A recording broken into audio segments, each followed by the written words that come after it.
मंजिल उन्हीं को मिलती है जिनके सपनों में जान होती है। पंखों से कुछ नहीं होता, हौसलों में उड़ान होती है।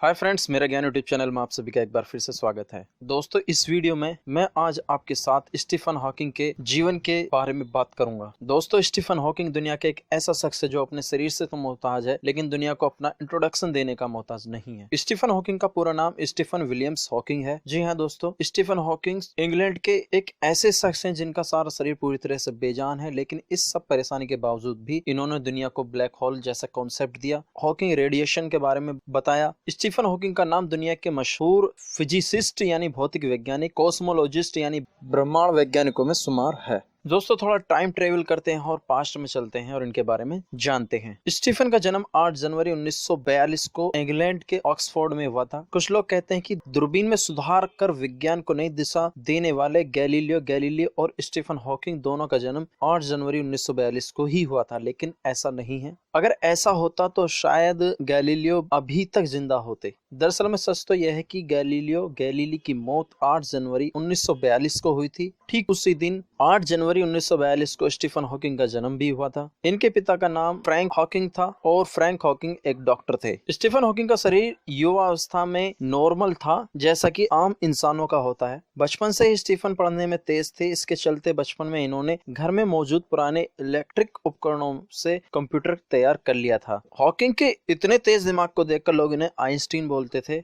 अल्बास स्कूल में प्रारंभिक शिक्षा लेने के बाद 1959 में सिर्फ 17 वर्ष की आयु में ही स्टीफन ने ऑक्सफोर्ड यूनिवर्सिटी में एडमिशन लिया। इसके बाद अपना ज्ञान और बढ़ाने के लिए उन्होंने कैम्ब्रिज यूनिवर्सिटी में एडमिशन लिया और वहां पर भौतिकी में एक्सपेरिमेंट करने लगे, रिसर्च करने लगे। जब स्टीफन 21 वर्ष की एज में थे, तब एक बार वो अचानक बेहोश हो गए। शुरुआती दौर में फैमिली ने यह समझा कि स्टीफन कमजोरी की वजह से बेहोश हुए हैं, लेकिन कुछ टेस्ट के बाद पता चला कि स्टीफन को एक ऐसी बीमारी है जिसका कोई इलाज नहीं है। उनको एमियोट्रोफिक लैटरल स्क्लेरोसिस नाम की एक बीमारी थी। इस बीमारी को मोटर न्यूरॉन रोग या लौ गहरिक रोग के नाम से भी जाना जाता है। इस बीमारी में नर्वस सिस्टम और वॉल्यूंटरी मसल्स के बीच कंट्रोलिंग यूनिट और क्रिटिकल कम्युनिकेशन का काम करने वाली मोटर न्यूरॉन्स नर्व सेल्स को नुकसान पहुंचाता है, जिससे मोटर न्यूरॉन्स नर्व सेल्स पीड़ित व्यक्ति के नर्वस सिस्टम को कंट्रोल नहीं कर पाते और व्यक्ति का नर्वस सिस्टम धीरे धीरे अपना वर्क करना बंद कर देता है और आखिर में पूरी तरह ठप हो जाता है और पीड़ित व्यक्ति की मौत हो जाती है। इस बीमारी का कोई इलाज नहीं है। स्टीफन की बीमारी को देख डॉक्टर्स ने कहा कि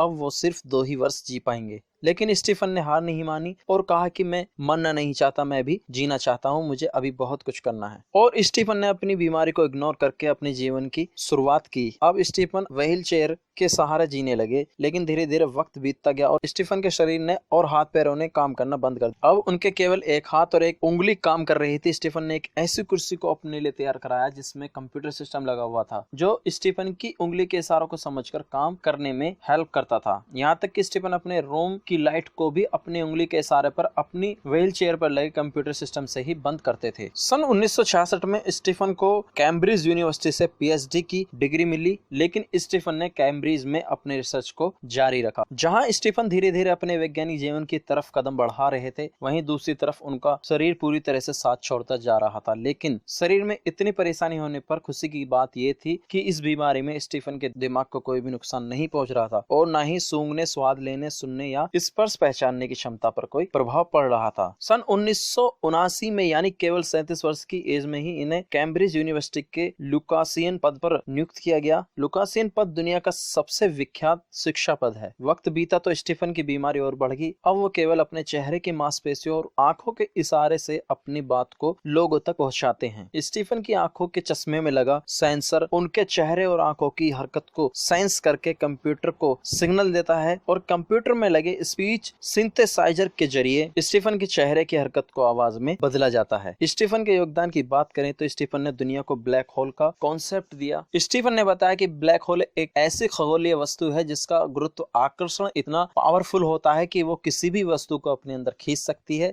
यहाँ तक कि अगर ब्लैक होल पर प्रकाश भी डाला जाए तो ब्लैक होल उसे भी ऑब्जर्व कर लेता है। ब्लैक होल में जो वस्तु एक बार गिर जाती है वो कभी बाहर नहीं आ पाती। स्टीफन ने दुनिया को हॉकिंग रेडिएशन के बारे में बताया। बताया। स्टीफन ने बताया कि ब्लैक होल से विकिरणें निकलती हैं जिन्हें ब्लैक बॉडी रेडिएशन कहा जाता है। स्टीफन ने इन रेडिएशन को हॉकिंग रेडिएशन का नाम दिया। स्टीफन ने 1988 में एक किताब लिखी जिसका नाम था a brief history of time. इस बुक में स्टीफन ने ब्रह्मांड के रहस्यों को अपनी भाषा में समझाने की चेष्टा की है। स्टीफन ने टाइम ट्रेवल के जरिए फ्यूचर में जाने की बात भी कही है। स्टीफन ने एक ऐसी ट्रैक के बारे में बात कही है जो हमारे पृथ्वी के चारों ओर बना हो, जिससे टाइम ट्रेवल करके फ्यूचर में जा सकें।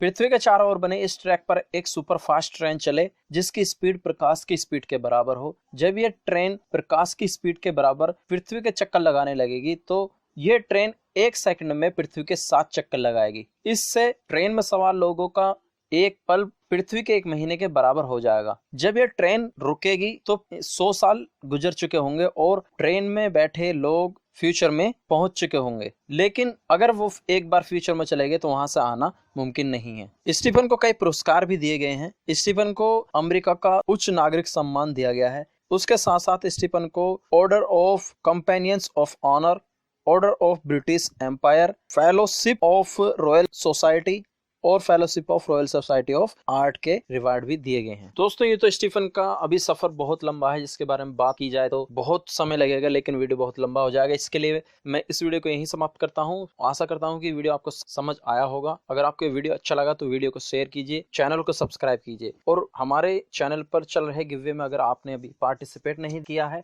तो मैं नीचे वीडियो के डिस्क्रिप्शन में गिव अवे का लिंक दे रहा हूँ, वहां जाकर आप पार्टिसिपेट कीजिए और आप जीत सकते हैं एक स्मार्ट वॉच। तो thanks for watching and take care.